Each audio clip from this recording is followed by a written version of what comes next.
17, and 4 of their wins, 5 of their wins are against either awful Detroit or the tanking Spurs. So they've really won 8 games this year against non-tanking teams. 8.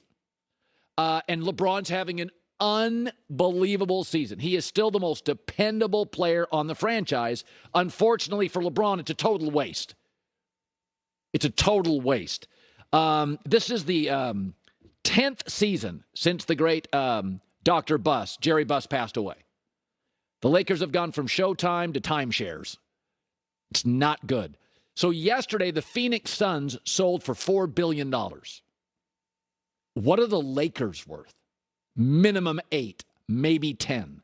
The Clippers sold for half of what the Phoenix Suns did, and they were the biggest joke in the league. Now, a couple years later, Suns for 4. Buses could sell this for $8 to $10 billion. I don't think this family, now the great Jerry Buss has passed, is equipped to run this franchise. If you take out the bubble season, which the Patriots just quit on it, a lot of teams just folded their tent in the COVID season. It was a year in which, if you had a marginally injured player, people couldn't practice, they couldn't play. Take out the COVID season. The Lakers in the last 10 years have been to the playoffs twice, have had 6 coaches, have never won a playoff series. This is year 11. This is the next decade. This year, LeBron's in year 20. AD's hurt again. Westbrook's a $47 million annual bench player, and they have no shooters. Front office, depth, roster, scouting internationally, it is discouraging to say the least. When I saw that $4 billion for the Phoenix Suns, my takeaway is, many of you don't realize this. Jeannie Buss is now, after the Sarver sale, the poorest NBA owner. I think it's time to consider selling the franchise. They are not equipped. They're just not. And the Dodgers are pulling away market share, winning their division time and time again, stars everywhere. I mean, you can see what the Dodgers are doing, don't you? Justin Turner, Cody Bellinger, Trey Turner, Kershaw last year. They're going after Ohtani. That's exactly what the Dodgers are doing. The Dodgers are going after perhaps the most remarkable baseball talent in 50, 60 years.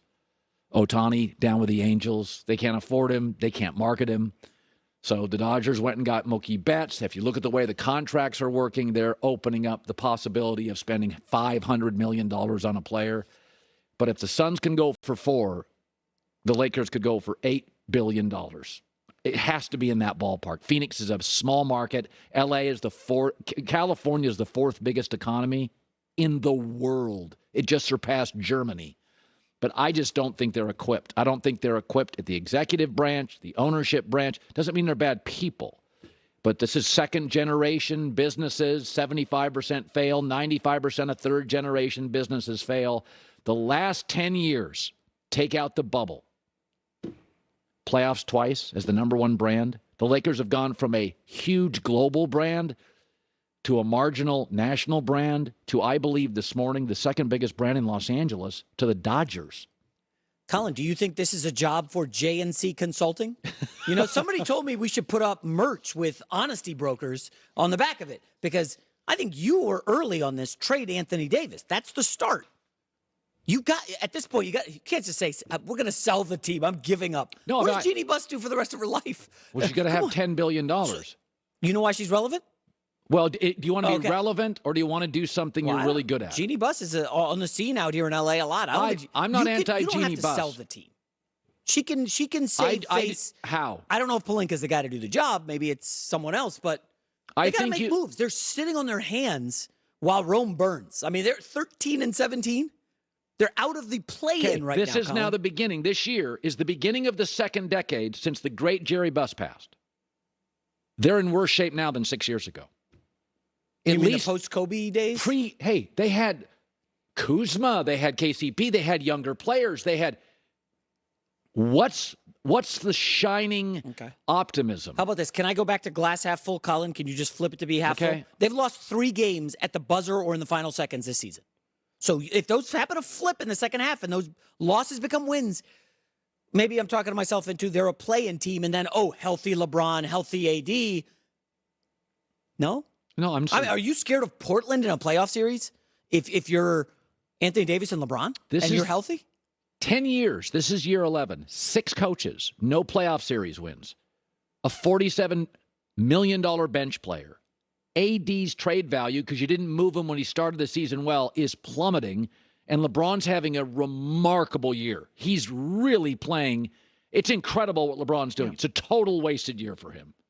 Total wasted. It's not over. You're very pessimistic, Colin. You're like, last 8 years. Let's worry about tomorrow. Forget about what happened in the past. You can't change that. All right. If you look at this Lakers roster, there are moves to be made. You ship Russ out of town. Did you see what's going on with the Chicago Bulls? We'll be talking about it later in the show. There is major dissension over there. Oh, so Zach LaVine's going to solve the issues here? Well, I would love Zach LaVine. Oh, good. But they can't afford him.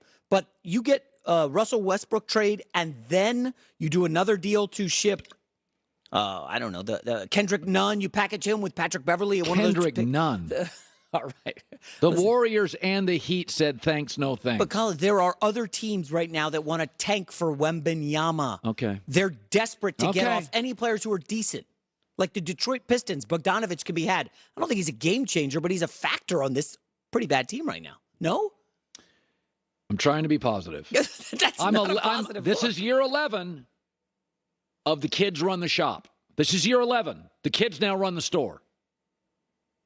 No bench, no shooters, no wing defenders. 80 hurt again. Reluctant to move Westbrook. Year 11, kids run the store now. If the kids run the business, we're year 11 and we're on our 6th coach, our 6th GM running the corner store.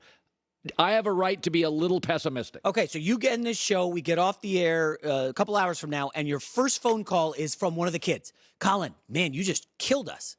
Let me ask you, Colin, what do you do? What's the move you make to make the Lakers better? And don't tell me sell the team, because I'm not selling it. Well, I would have moved Westbrook during the offseason for Buddy Hield. Now that's seen as an obvious move that wasn't made. I would have moved AD a month ago, which now you can't because he's hurt. There's been move after. I go on the air every day telling. I don't hide stuff. If I feel it, I say it. We both want to be GMs, right? Rock stars, want to be basketball players. What's the old saying? Is music guys want to be sports stars. Sports stars want to be music Rock stars. I want to be a GM. Let's go to Greg Olson, who's sitting around thinking, what is this nonsense I just waded into? The 3-time Pro Bowler who did the Cowboys-Jags. And my takeaway was, don't blame the Cowboys. Don't be negative. The Jaguar. Anyone here in New England is accepting of Matt Patricia as the offensive coordinator. There's a groundswell, I think, still a minority, but I think people are ready to slowly starting to move on from Bill Belichick. Yeah. If this is what it's going to be, it's time to start over. Now, I don't know. I don't think Robert Kraft is there yet. But this wasn't the first time either that people looked at the coaching staff and said, what are they doing? I go back to right after the bye week. They're coming off the bye. They're playing the lowly Jets with Zach Wilson, and they won on a walk-off punt return, but they scored 3 points all game. And that's when you knew, coming off a bye, that this team was really in trouble and that this offense was not going to be able to figure it out. And then they've had just some really bad performances against the Bills. They beat the Cardinals the other night, but that was because Kyler Murray tore his ACL. And then this loss against the Raiders, obviously the final play, just one of the dumbest plays you'll ever see in football. But the whole loss was dysfunctional. They couldn't score a touchdown on the goal line. They're burning 2 timeouts down there. Mac Jones is once again, yelling at his teammates and brushing off his coaches. And it's just a mess right now. And so this was the final nail in the coffin as far as there's no way, I don't think, that Belichick can just bring everything back next year, run it back, try it, year 2 under Matt Patricia. I think that they've totally lost the players in the locker room. I think they're wondering, who the heck are these coaches? This guy's never coached offense before. Why am I listening to him? And it's just kind of all falling apart right now for the Patriots. We've never saw this in the first 20 years with Belichick, with Tom Brady. Even the Cam Newton year wasn't as dysfunctional as this is right now. And clearly there's a disconnect between the players and the coaches. So if you go to Mac Jones' rookie year, the numbers aren't good. They're kind of remarkable considering he had no number 1 or 2 receiver. 10 wins, 68% completion percentage, 3,800 yards. Those are, by the way, pretty close to Matt Ryan's career number average with Julio Jones and Tony Gonzalez to throw to. So obviously he's regressed badly, and the only thing that's changed is coaching moves. So I saw Trent Brown liked an Instagram post which talked about a trade, Garoppolo, Brady, all this stuff. My takeaway is Bill still has pull. Is he done with Mac Jones, or is he done with his coach? Because Bill has always moved off players, but yet he has his own kids on the staff. Like, he can be really, like, painfully loyal to coaches, but he's never loyal to players, right? Chandler Jones was still great. What do you make of Mac and Bill? Would he trade him and move off him if the Raiders called and said, we'll take Mac Jones, you have Derek Carr? I think there's a small, very minute possibility that they could end up trading Mac Jones.